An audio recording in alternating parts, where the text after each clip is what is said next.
Well, I am humbled to admit to you this morning that I am wrong. When Laura asked me a few months ago to come this morning, the service theme of mine that she picked was what moves us to move. Now, a little background on this, if you will. I first did this service back in 2011. You may remember what we now think of as the Arab Spring. And I was in West Virginia as all of this was unfolding, visiting the Unitarian Church in Charleston. And it was the weekend that they were having the march to preserve Blair Mountain, the historic site honoring the Union mine workers who stood up to the National Guardsmen and the militiamen hired, the private security guys hired to break the Union back in the 20s. A coal company that deeply dislikes having any remembrance of that event had filed a permit successfully to mountaintop mine Blair Mountain.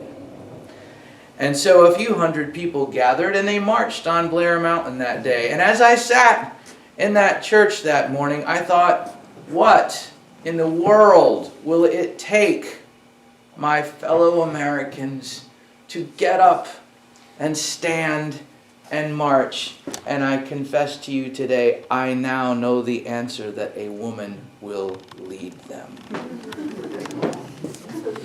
To all of you who stood and marched last weekend, who made the long trip to Washington, you stood with my daughter's classmates, my neighbors, our fellow churchmates from the Unitarian Church of Loudon, with the Quaker meeting that's right up at the corner of my gravel road, with people from all across this great land. We now know the answer to what moves us to move, do we not? So this morning, it seems only fitting that I be a little bit flexible in how I address this topic. For clearly, the issue is no longer what moves us to move. The question is, what keeps our feet moving forward? For one might say that this last 8 days, 9 days, may have been the most exhausting period of our emotional lives in a lot of ways, wouldn't you say? Yes. Consider this. Not quite 48 hours ago, the executive order banning people coming here from 7 different nations happened. Yesterday, chaos broke out at airports all across this country. And at the same time, people moved. They moved to stand outside of the security lines at Dulles Airport, and at JFK, and at LaGuardia, and at Boston, and at San Francisco, and at Dallas-Fort Worth. All across the land, once again, people stood up and said, my country is better than this. We UUs have an interesting place in all of this. We are members of the Church of the Chronically Overcommitted, wouldn't you say? We always have some bee in our bonnet about something that we care deeply about, and we hope that our fellow UUs will join us. But frankly, it takes a lot of emotional energy. For some of us, it's the environment. For others, it's politics. For others, it's reproductive rights, LGBT rights, whatever it is that we stand for. We hope that all of the energy that we're putting into it is contagious. So, raise your hand if you're freaking exhausted right now. Not yet. So here is my hope this morning. 1, I would like to fill your well. 2, I would love for you not to feel like you are alone. For those of you who have stood shoulder to shoulder with hundreds of thousands of people in the streets of D.C., you know darn well you're far from alone. In fact, I'm sure you're glad to have a row to yourself this morning, just to have the space to stretch out again. But thirdly, the days to come are a marathon and not a sprint. And we must balance a little self-care and self-preservation and how we, empathetic beings that we so often are, manage our energy in these days to come. It seems only fitting that this morning you chose "We Are a Gentle, Angry People," for perhaps it's a good idea to realize where it's been useful and perhaps where it hasn't.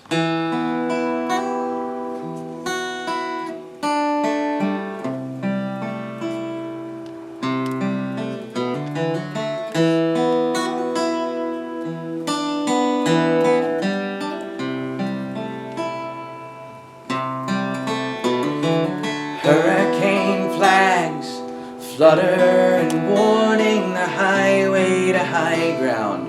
Unmoved all morning, the least of the least.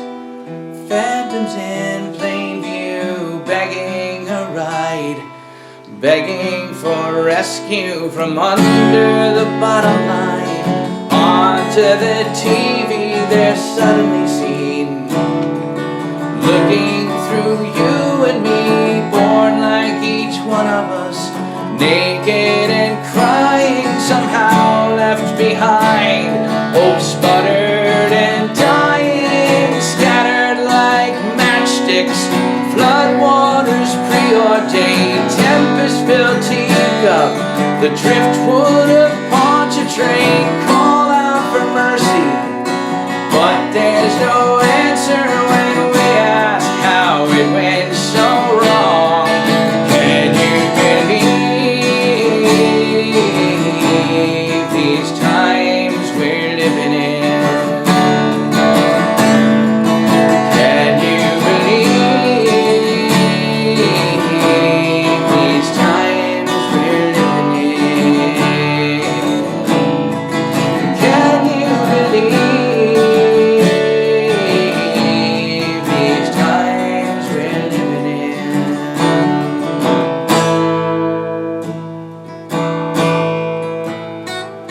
Somehow overheated, the road to salvation as we lose our grip with each revelation of unholy deals, fleecing the faithful, shattering vows, cracking the crucible to steal from the people. Was that Jesus teaching? We recite the words, but lose their meaning. The princes and pundits, cloaked in theocracy, while thieves in the temple are looting our liberties. Is what it comes to? Power and preference, executive privilege, for or against us, wrapped in the flag, discredit dissenters while they tear down all we hold dear. Can you believe these times we're living in? It'd be lovely if you sang it with me. And can you believe these times we're living in? And can you believe these times we're living in? Can you believe these times we're living in? Can you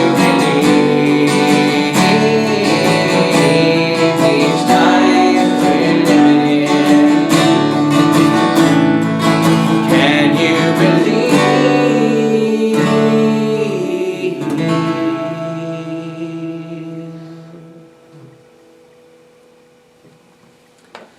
These are powerful times. Every so often, we find ourselves on the cusp of history. Sometimes we don't recognize it as such at the moment. I don't think we're suffering from any such lack of clarity right now.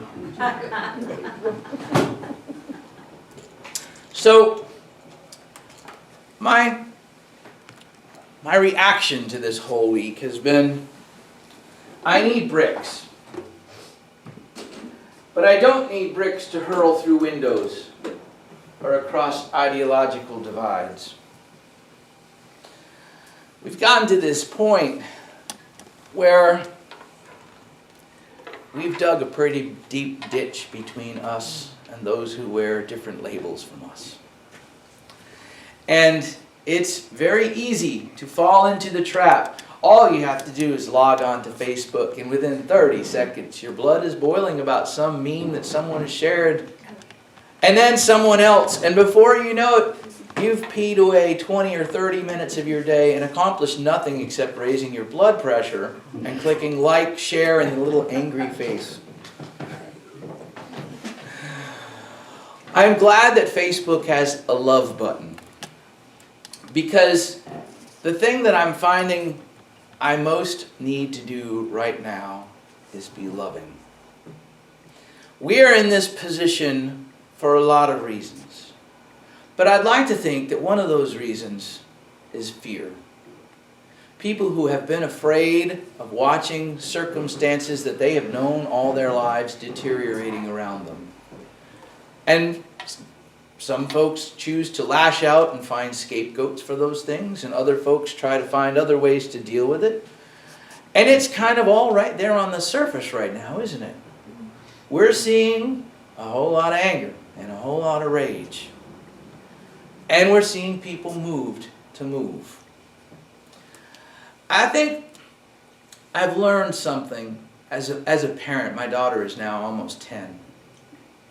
And the thing that I've learned, I'm lucky that I wasn't a parent at like 20, because we would have been fighting to see who was the responsible person in the room the whole time. Now at least I can occasionally step up to that job when I have to. But the thing that I've learned is that kids have a lot of wisdom to them. You know, we're born into this world free of all of these things. We love unconditionally the people who take care of us. We learn things along the way.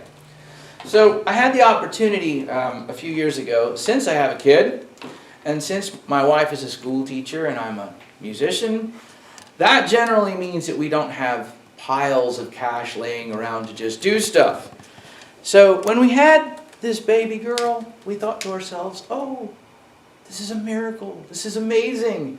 Look it, she's half you, she's half me, she's all her own person. And we oohed and awed and cooed and changed diapers and fed her and all of that stuff. And about a month into it, I realized, this is really expensive. The bills are coming in. Oh my God, why didn't we know this? So what we wound up having to do was, of course, put her in daycare. And that meant that we fell into the other parent trap, which is that not only is having a child expensive, but having somebody else take care of your child is twice as much. So let's just say the day that I went to the daycare and the lady across the counter asked me if I was a musician.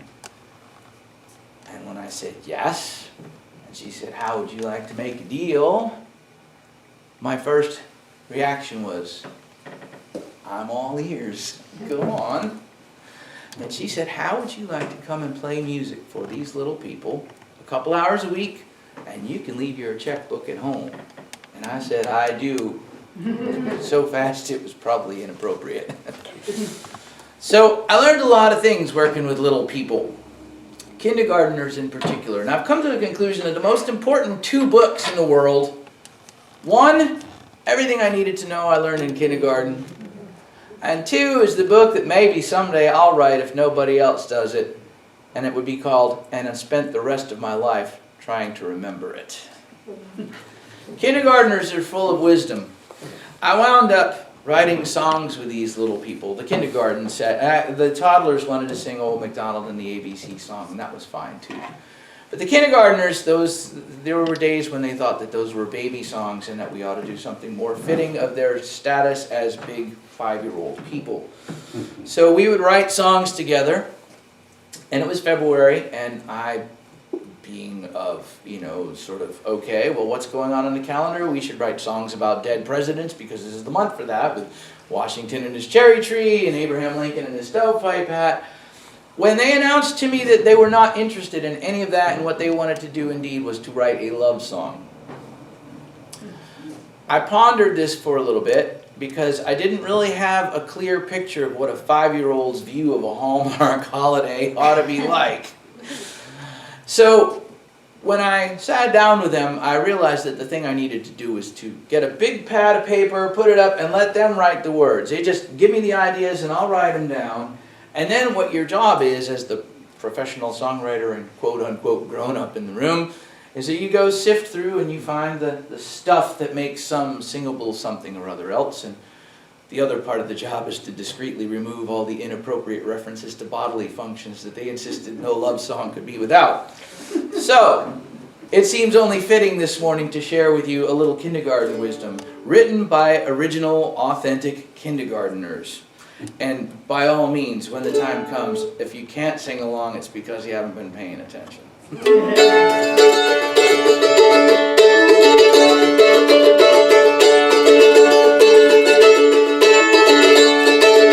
Everybody needs to give a little love. Everybody needs to get a little love. Everybody wants to have a little love that makes the world go round. Seems so simple, doesn't it?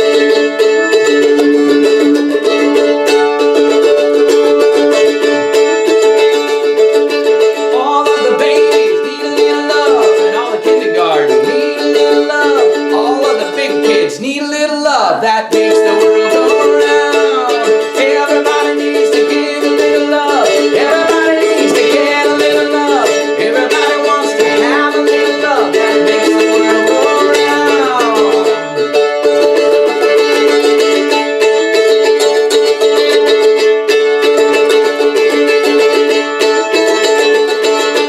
All of the parents need a little love. All the grandparents need a little love. All of the animals need a little love that makes the world go round. Everybody needs to give a little love. Everybody needs to get a little love. Everybody wants to have a little love that makes the world go round. Everybody needs to give a little love. Everybody needs to get a little love. Everybody wants to have a little love that makes the world go round. And everybody needs to give a little love. Everybody needs to get a little love. Everybody wants to have a little love that makes the world go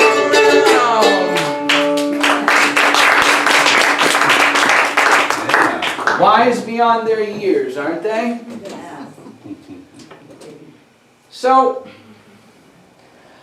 I look for small lessons in unexpected places.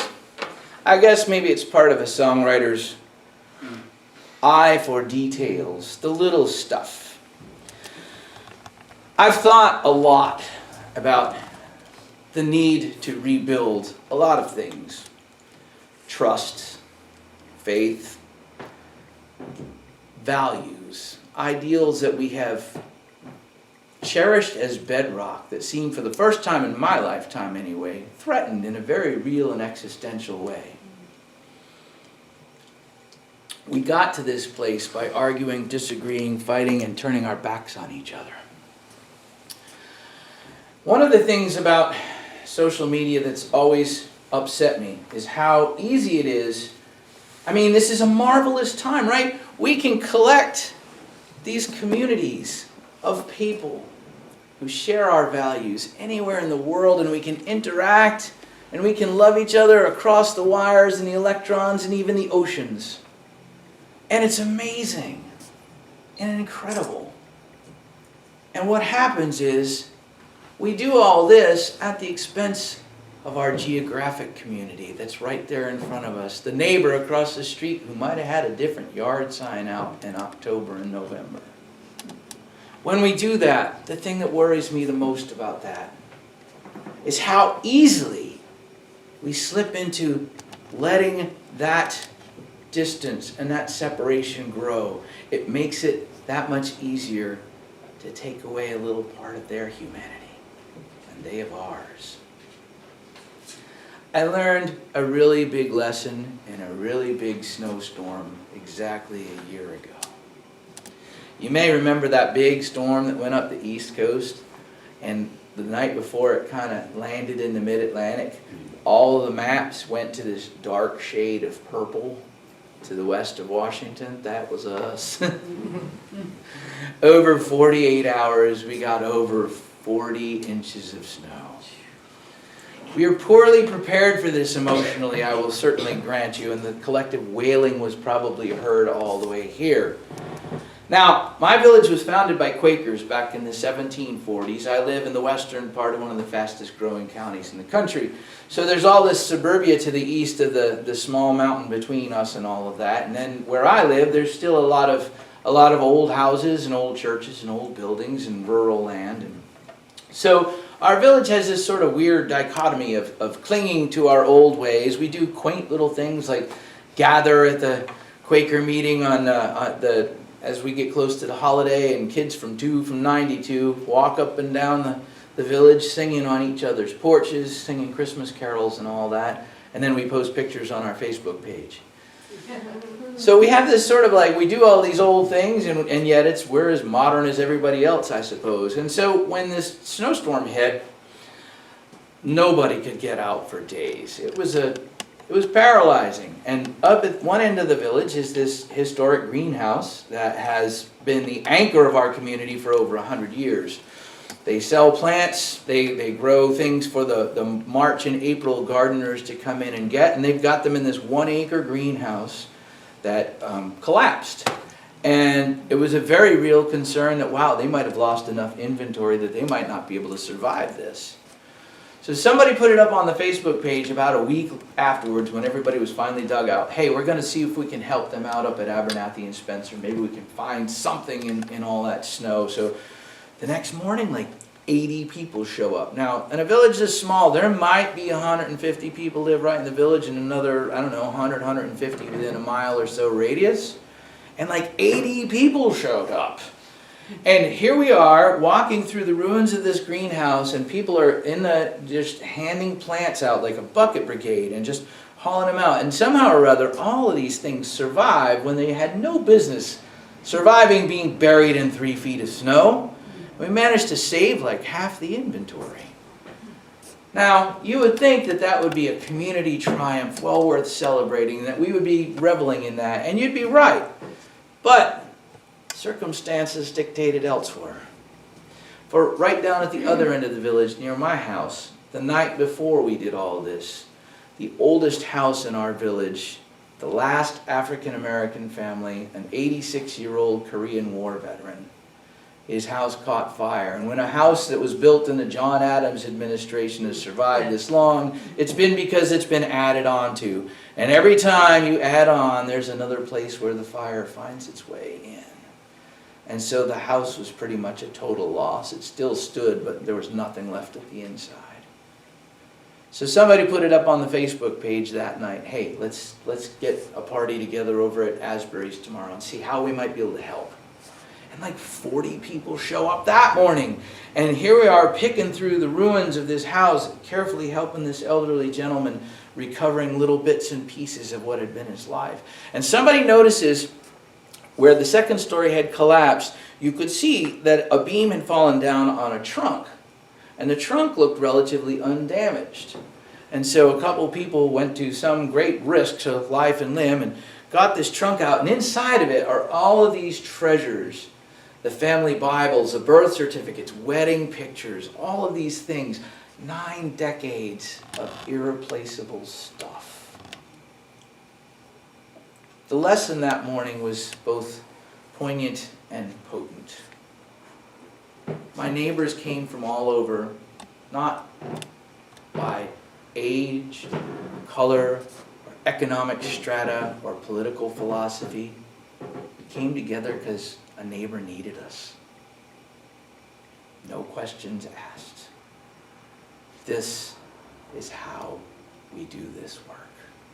We are still that people. One hand to another, one neighbor to another. Those little things we do really add up.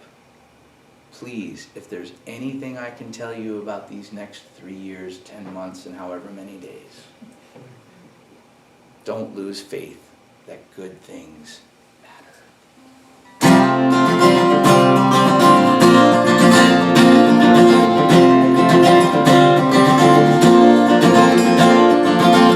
rush hour traffic going nowhere. The merge becomes a contact sport. Frustration boiling over, tempers growing short. The suited man bucks the trend at the toll booth and lets the grandmother in. He knows the people that we share the road with have loved ones waiting just like him. Good things matter long after they're done. Good things matter, each and every one. Good things matter, no matter how small. Good things matter to us all. I got so busy talking there that it wasn't my out loud voice that invited you to sing. Please allow me to remedy that. It's really easy. All you do is good things matter. Good things matter. We can have a choir, sopranos. Good things matter. Equal time for basses. Good things matter. Heck, it's Sunday morning. As the Spirit moves, you work just fine for me. Perfect pitch, not necessary. To a street boy behind the playground fence, with teams picked, game in full swing. His brace is holding back from what his glasses show. He's not good at this thing, but the bigger boy who plays a game with natural skill and grace says, here's my bat, take my place. He knows the final score is more than runs across the plate. Get ready, y'all. By the pinch hitter's smiling face. Good things long after they're done. Good things, each and every one. Good things, no matter how small. Good things matter to us all. Indeed they do.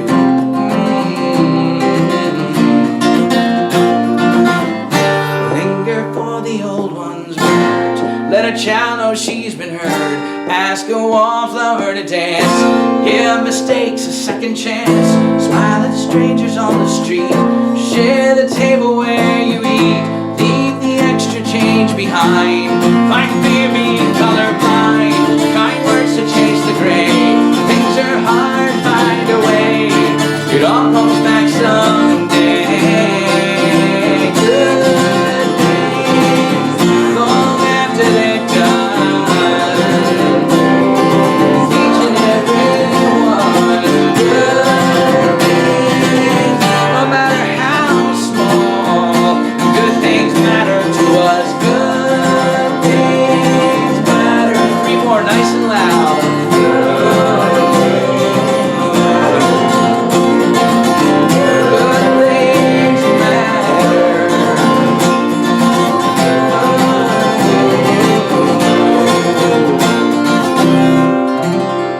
Thank you all so much for inviting me back this morning. Namaste.